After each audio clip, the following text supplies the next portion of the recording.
The occupied people have the right to resist, including through violence and armed struggle, but that does not mean that they must not make a distinction between legitimate violence and unacceptable violence, i.e. the killing of innocent unarmed civilians.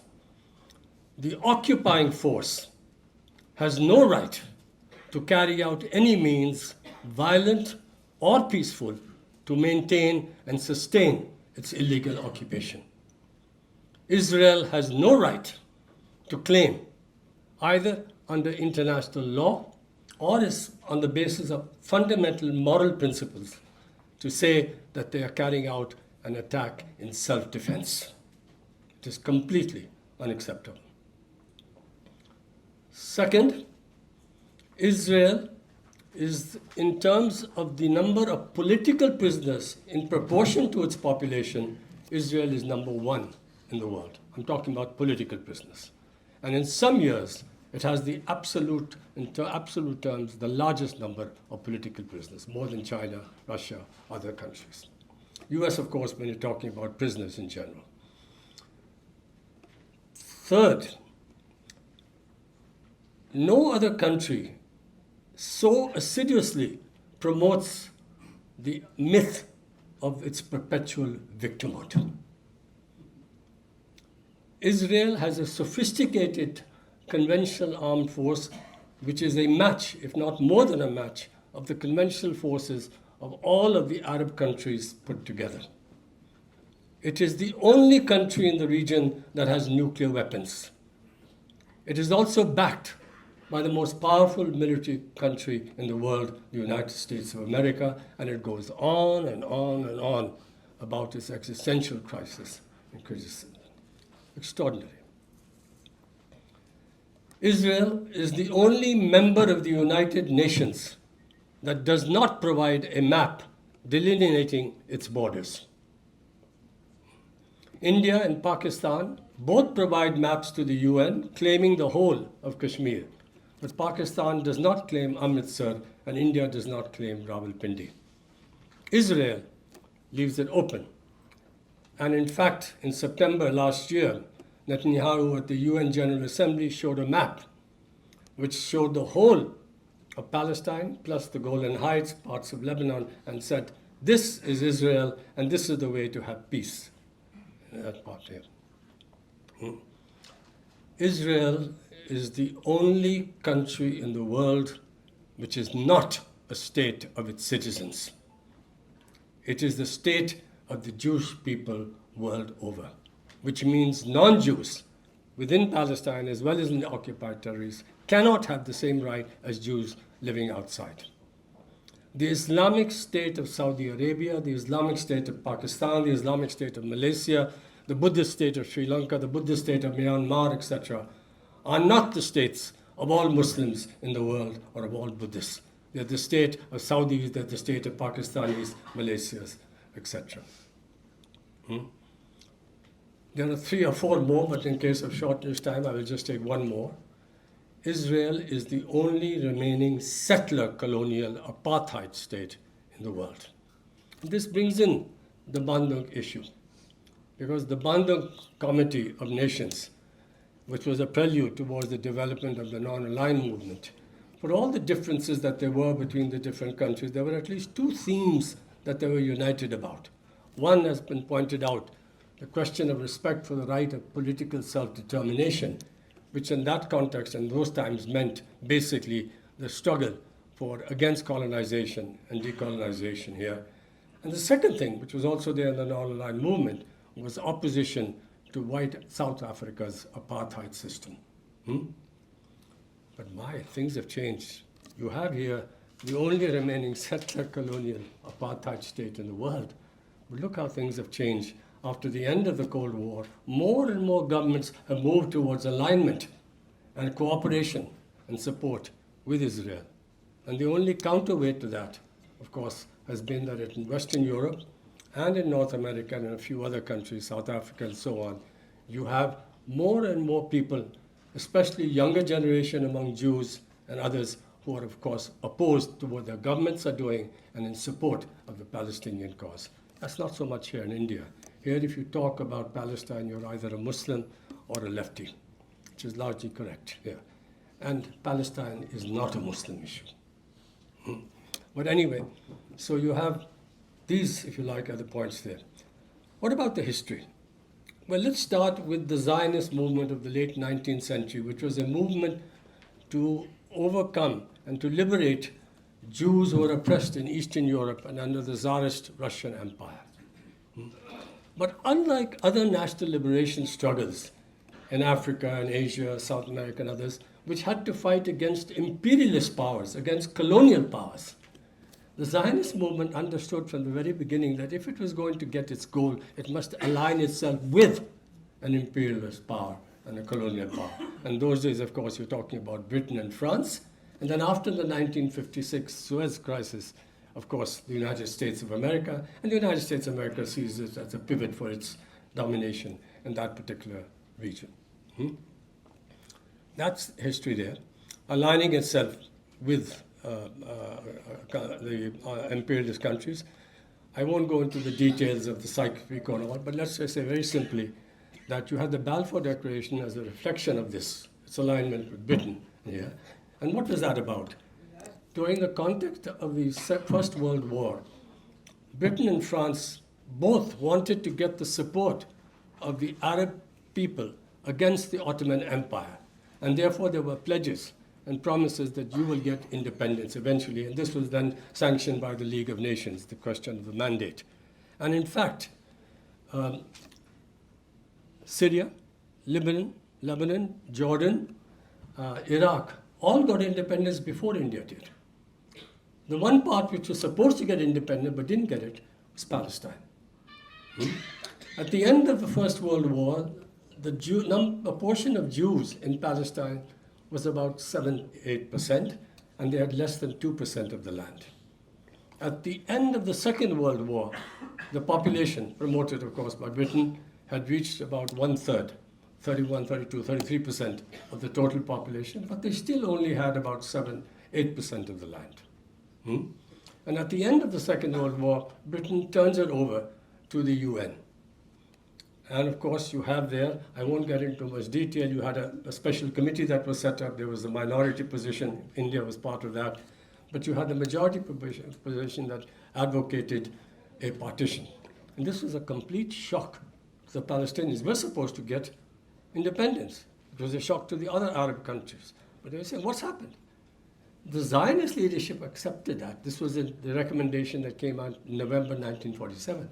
But please note something very important, which you don't really hear much about. And that is that 10 to 12 days before that recommendation by the UN, there was a secret deal between King Abdullah of Jordan, mediated by the British, that look, a war is coming, they knew a war was going to come, and what? You keep the West Bank and East Jerusalem, we'll take the rest. And in fact, that is exactly what happened in the war that took place, with the exception that Egypt had a part of the Gaza Strip. But that is a reality. There were two phases in the deliberate ethnic cleansing of the Palestinian people between November 1947 to May 14th, 1948. Incidentally, do you know which was the first country to de jure, legally recognize the new Israel? Russia. Correct. Russia, not Russia, the Soviet Union. But anyway, the point here is that these two phases, why? Within Zionism, there were three currents, broadly speaking. Political Zionism, we must have an independent Jewish state for the protection of Jews. A cultural, religious Zionism, we must have an independent Jewish state for the protection of Judaism, and that Jews will follow. Third, labor Zionism. We want a Jewish state, but one in which workers will dominate. And within the current, there was also a socialist tradition. There were differences about the new Israel, but what was common to all three of them, which was most fundamental, is that we cannot have a Jewish state without there being a majority Jewish population. And therefore, that ethnic cleansing was deliberate. In fact, I can say more about that, but leave that. That really is there. Skipping very quickly because there's so much to say. you had the establishment of the PLO as an umbrella body of different Palestinian organizations in 1964 under the control of Egypt. It is only after the 1967 war that you have, and this is the important role that Arafat played, that you had Fatah and the PLO emerging. Still an umbrella organization with a number of leftist groups and other groups in there, which for the first time prioritized the interests of the Palestinians and not of the Arab neighboring countries. And from 1968 till late 1970s earlier, the basic strategy that these different groups within the PLO did was one of armed struggle, of guerrilla warfare.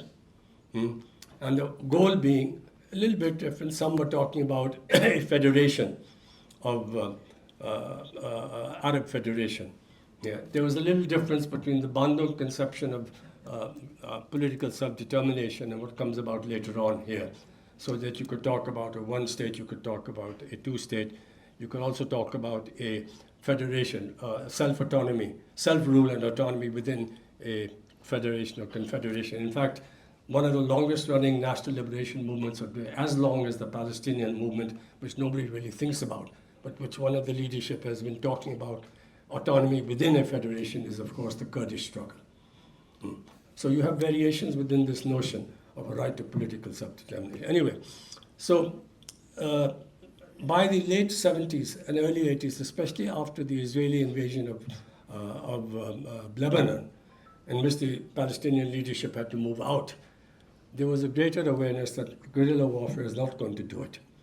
And then something happened in 1987, which also worried Arafat and the PLO leadership, and that was you had your first intifada in the occupied territories, which was led not by Hamas, of course, we can take up later in the discussion.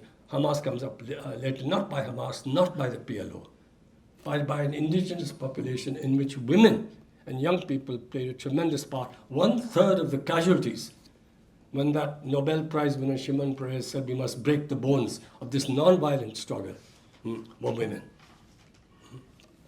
And young people, of course, that was there.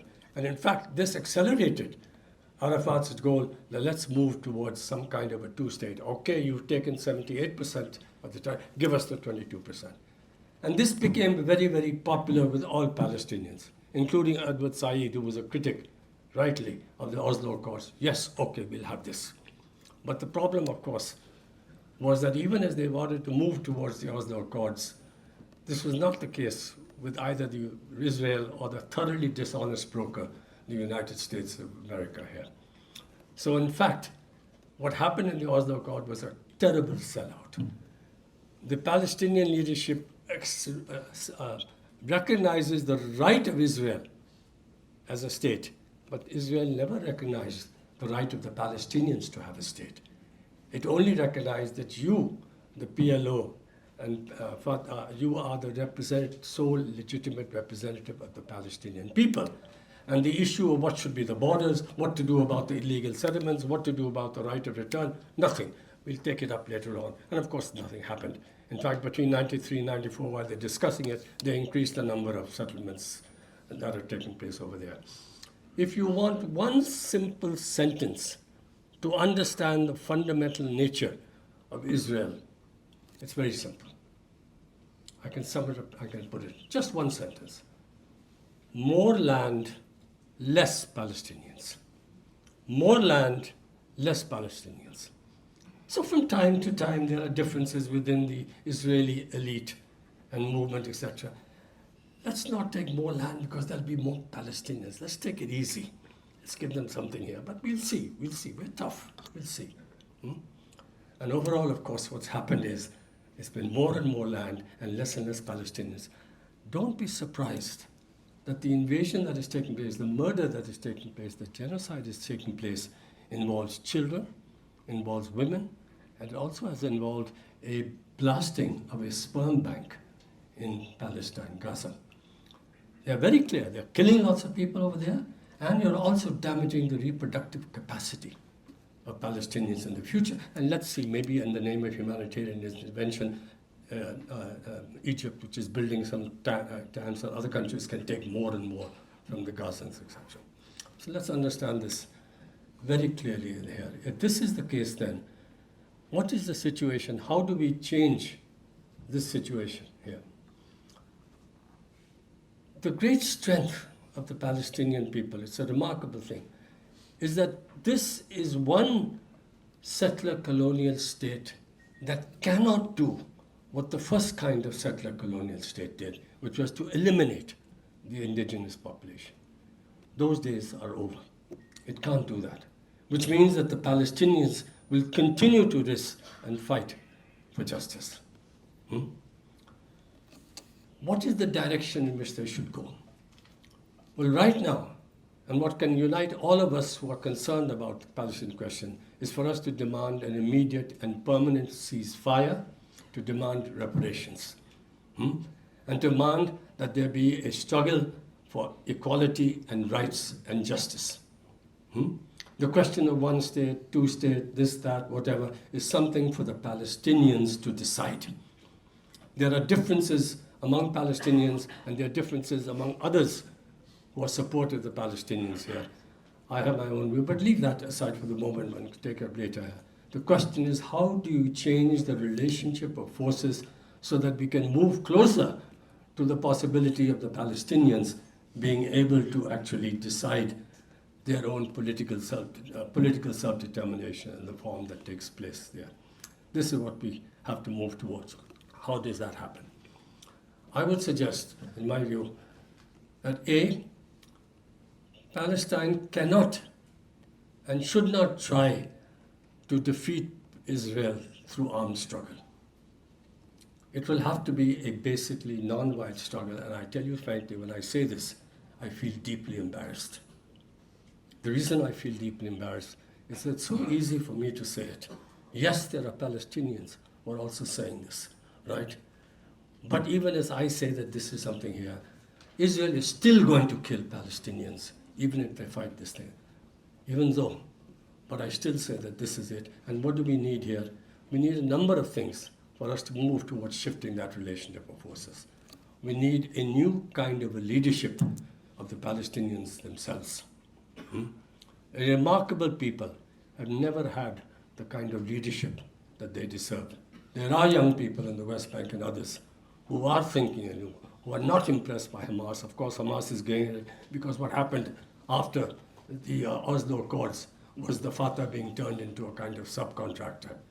If you like, there were three phases in the Israeli occupation, 1967 to 1993, direct control 1993 to Ariel Sharon 2003, subcontracting, which continues. Then after 2003, unilateralism by Israel taking more and more. Yes, 2 minutes more, right?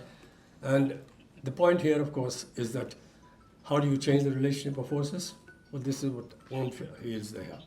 Emphasize the question for the right of struggle for rights and justice and equality, whereon within the occupied territories, connected to the struggle of rights and justice to the Palestinians within Israel, we are fighting for that, connected to the struggle of the Palestinian diaspora in the neighboring countries for their rights to equality and justice, as well as try and connect to the Palestinian diaspora. And Edward Said said that the Palestinian National Council should in fact increasing representation for the diaspora. And that's just remarkable, so that they can also fight. And of course, the struggles within the West, the United States of America, solidarity that we are all important, continues to be important, but by itself, it will not, of course, change. It's crucial that if you want to change it, you also have to connect the struggle to the struggle of ordinary people within the Arab countries and even within Iran. Because these are dictatorships, and those leaders have a two-faced approach to the Palestinian question, and the reason why they have it is because they know that advances for the Palestinians or advances for the democratic struggle will have a tremendous problem for them. And therefore, as many have said in the past, the path to liberation for the Palestinians actually goes through Amman and Cairo in so many ways. And that's a long-term struggle that we have to fight for. Let me just end by just saying one more thing. We all have multiple identities. And people get hung up. I'm a Russian, I'm a French, I'm an Indian, this is my identity.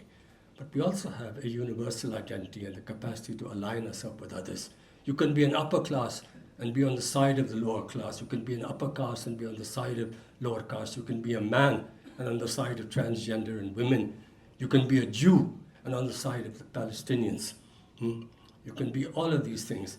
And I say to you that the struggle for Palestine should not be understood as, oh, we wanted to see what's important for India. It's a test for our own basic humanity and our own basic decency.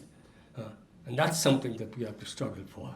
Forget what our leaderships and our strategic experts and so many others always go on about. But that, again, is another story. Thank you very much. It was not as cruel as what is being seen in Palestine. So it is a different level of apartheid. There is a cruelty and inhumanity, which is what they themselves, those South Africans who faced apartheid, they say it's a psychopathic regime. It's a completely rogue state, and their struggle is much harder than what happened in South Africa. And also at that time, the global South was so much stronger, the third world, the kind of support they gave to the South African anti-apartheid struggle, which is really diluted today. So I think one thing we must be clear on, that Israel's rogue run is being made possible and by the most powerful global forces, that is the United States and the West, whose outpost Israel really is. And they say it very clearly. In the current American elections, all the contenders, even that Kennedy fellow, he said it very clearly that this is US's outpost in West Asia. So again, we should see the Palestine struggle also as part of a regional conflict in which there are a lot of complex layers of complicity. Of course, the greatest complicity being of the United States, and we should not forget the clear kind of imperialism or neocolonialism, whatever you want to call it, which is there at every aspect, every moment of Palestinian history.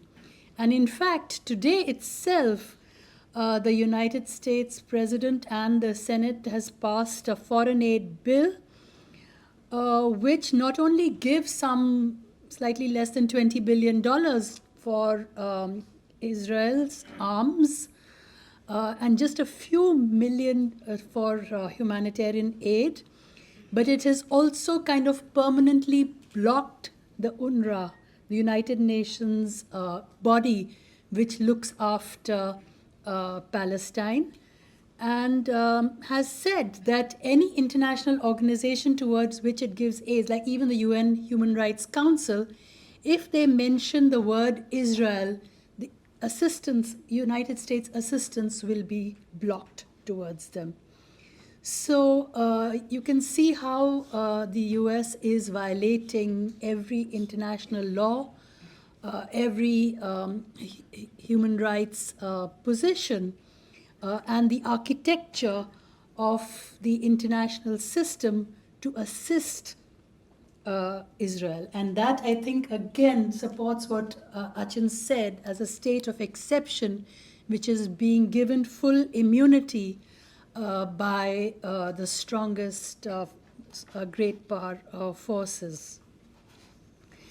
And besides that, of course, that they are cancelling and oppressing dissent in their own country in every way, wherever the issue of Palestine is concerned. And I'll go into this even further. So with this, this, as far as the international situation is concerned, as this regional conflict, it's also tied to US's kind of other outposts in the region, and I think Jordan was linked to that. That's a second outpost. Now, as far as the resistance is concerned, which is my main point, of course, the biggest and the most critical aspect of resistance is the remarkable courage displayed by the Palestinian people. I don't think we have seen a national liberation movement which is so long, so sustained, so courageous, and which has so much, which has given so many martyrs. And in a sense, Algeria and the Algerian liberation movement had some similarities, but the Palestinian movement has far outdone them. And there are levels of this resistance which I'm not now going through. So the base of it is, of course, the Palestinian people. The second level is the armed struggle by the Hamas. And they continue with this every day.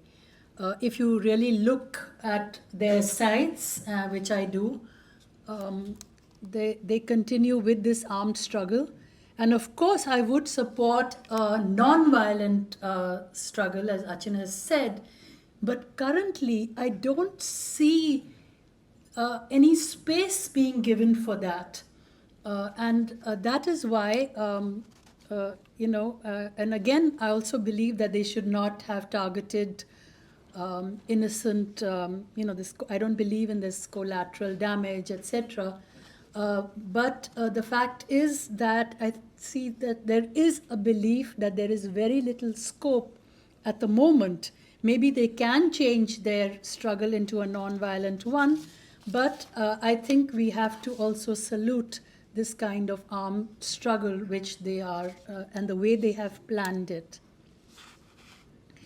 The third level of resistance is the support that Hamas has been given by some states and some of their allies. And I think Iran is one of them. Iran has, they have supported what they call the 3 H's, which are part of this third or fourth level of resistance. Support both monetary, ideological, and others to Hamas, to Hezbollah and the Houthis. So this is the next level. You can have your own opinion of of whether your own level of whether you support these kind of struggles. But from what I can see, they've had very little choice because of the kind of militarism, the kind of fascistic tendencies which have come from Israel towards them. Iran has been very critical in developing and supporting this. You read about all the tunnels, the thousands of miles of tunnels from where Hamas is, despite the destruction in Gaza, in Rafah, they're still coming out, and the kind of damage that they are inflicting.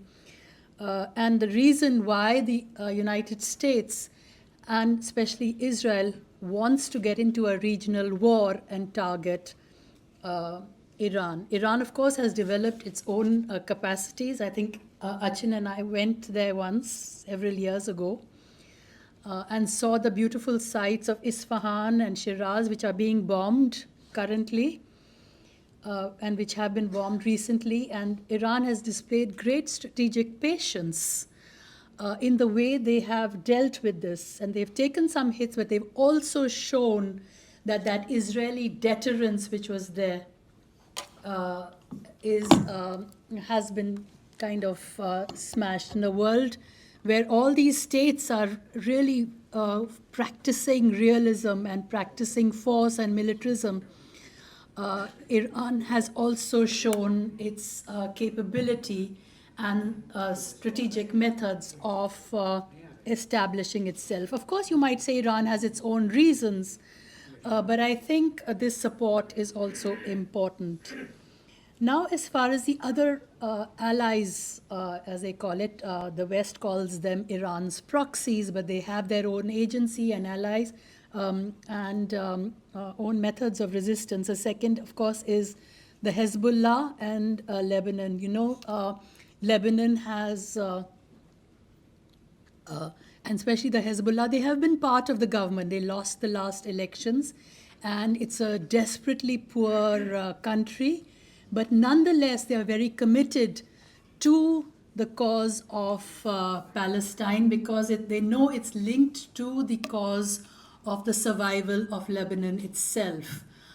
Israel repeatedly has had these battles with the Hezbollah, and they in fact call these battles the battle between their wars.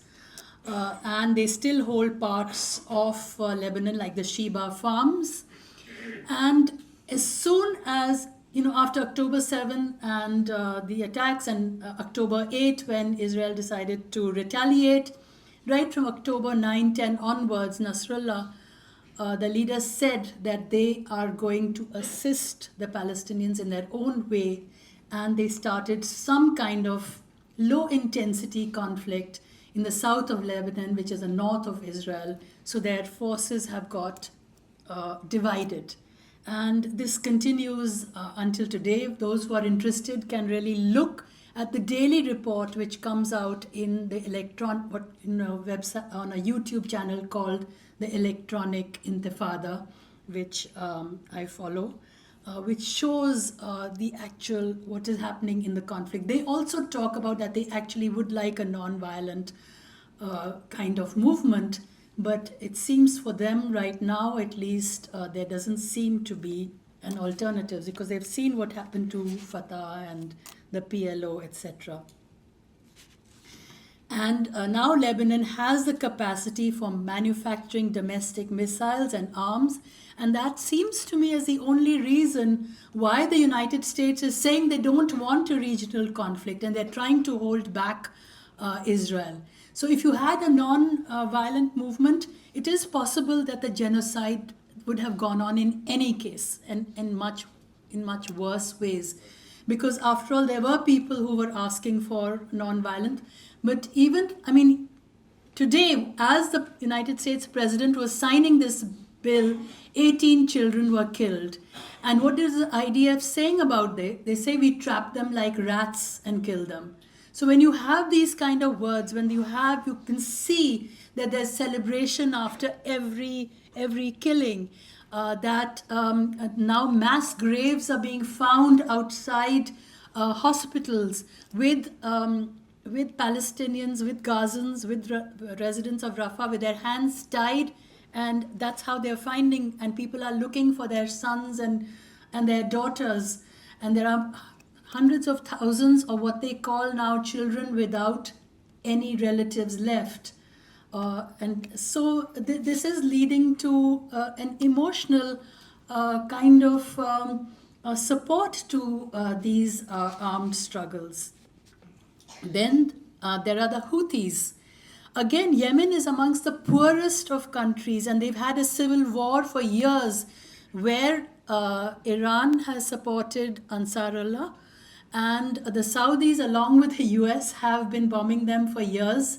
But they have still come out in favor of and said that they would block the very narrow Strait of Hormuz, and they would block any Israel-related ship, Bab al-Mandab, and that they would attack these ships. And they have been subject to missiles and a coalition led by the United States called the Coalition for Prosperity, which has been attacking the Houthis. But besides that, through Amman, the Americans also have tried to negotiate with the Ansar Allah and said that they were willing to give them anything, lift the sanctions and give them a lot of assistance if they stop these attacks. But these fighters in slippers, if you see the videos of the Ansar Allah army, they don't even have shoes. But they said that until there is a ceasefire in Palestine, we will continue to attack these ships. So there is this economic war. There is also an economic war against all these countries, Iran, Lebanon, Libya, Jordan, all of whom have been sanctioned, which is a way of deindustrializing them. The political economy of deindustrialization and neocolonialism is also simultaneously going on. But the fact is that this region is oil producing, and the fact also is that in the last few months after this whole issue of Gaza started, Israel has rented out the offshore oil just outside Gaza to BP and other British and American oil companies, as if they own the offshore regions of outside the Gaza Strip.